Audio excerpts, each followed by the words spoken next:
வணக்கம்.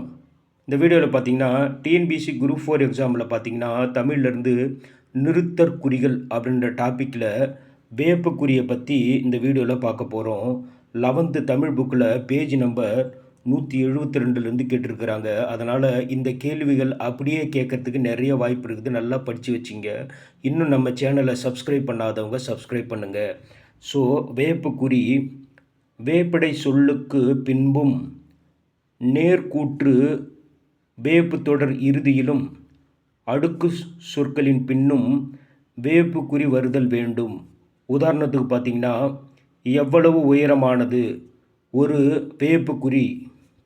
ரெண்டாவது உதாரணம், என்ன தமிழின் பெருமை ஒரு வேப்புக்குறி என்றார் கவிஞர். அதே மாதிரி பார்த்தீங்கன்னா, வா வா வா இது எல்லாத்திலையும் பார்த்தீங்கன்னா ஒரு வேப்புக்குறி. அடுத்தது போ போ போ எல்லாத்துலேயும் ஒரு வேப்புக்குறி.